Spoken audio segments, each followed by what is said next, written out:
bem, a gente poderia ficar também falando bastante sobre esse caso. Ele ganha, na verdade, repercussão. Quem vai estar acompanhando as redes sociais, aplicativos de mensagem, é um caso triste, tristíssimo, é claro, mas como o brasileiro transforma absolutamente tudo em gozação, né? É óbvio que logo depois desse caso ganhar as manchetes, né? Começou-se nas redes sociais comparar com filmes, com peças de ficção, obras de ficção com filmes, né?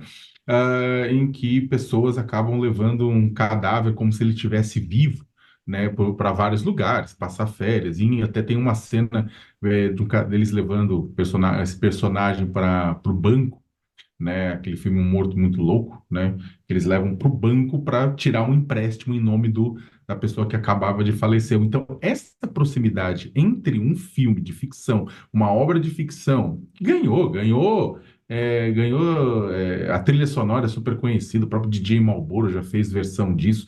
É um filme que passa na sessão da tarde, é um filme largamente conhecido, um dos filmes, são vários com o mesmo tema, né? Essa proximidade da ficção com a realidade, ela fez com que o caso ganhasse uma repercussão muito, muito, muito maior. É claro que ganharia uma repercussão grande pela bizarrice do caso em vários sentidos, né? Só que ela ganhou a repercussão porque, na casa, a vida imitou a arte, né? De uma forma bem próxima, né?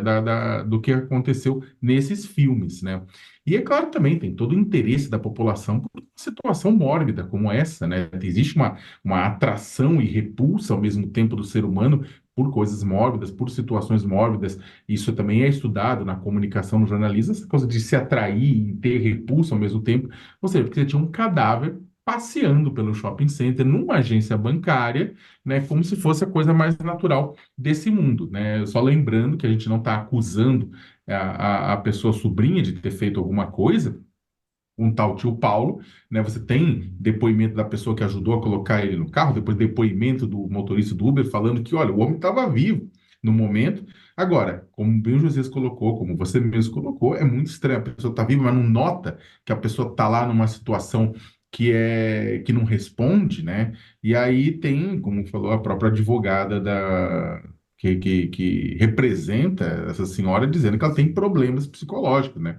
Então, é muitos elementos. Talvez a resposta, e isso é desesperador, porque quando a gente vê uma história como essa, as pessoas procuram uma resposta simples, do tipo, a mulher é uma maníaca, ou não é uma maníaca, ou o que seja. Mas às vezes, talvez a própria resposta para tudo isso seja uma resposta complexa. O cara estava vivo, mas ela tem problemas psicológicos, ela não notou, ela não reagiu, ao mesmo tempo, ao que tudo indica, ele era uma pessoa que estava debilitada. Então, vai ver que a própria família não tinha, não dava para ele o tratamento que era merecido. Talvez o conjunto das respostas não seja simples, mas seja um conjunto que pode ser até que ela não fez isso de propósito, de trazer e levar o cadáver para assinar um empréstimo, mas talvez houvesse uma falta de cuidado histórica para com o tio. Então, a polícia vai ter que investigar e talvez a gente não fique sabendo da resposta. A própria perícia falou que é incapaz de dizer o horário exato em que a pessoa faleceu, né, em que ele faleceu. Então, talvez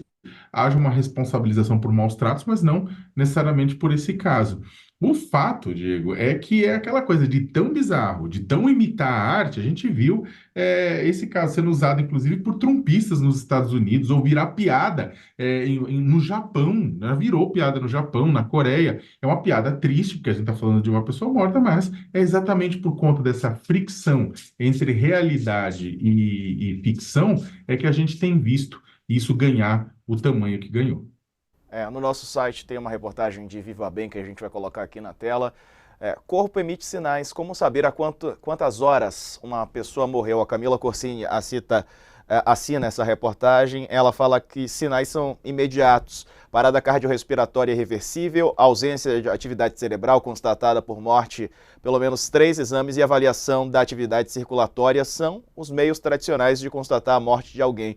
Uma análise do corpo deve indicar a que horas aconteceu a morte. E aí características como palidez, rigidez, temperatura corporal e externa são utilizadas para determinar o contexto e detalhes sobre essa morte. A análise das mudanças no corpo depois da morte pode revelar detalhes sobre as últimas horas de vida da pessoa. Além disso, ajuda também a esclarecer casos criminais e a compreender eventos que levaram à morte natural ou acidental, segundo Vinícius de Borba, que é cirurgião do Hospital Edmundo Vasconcelos.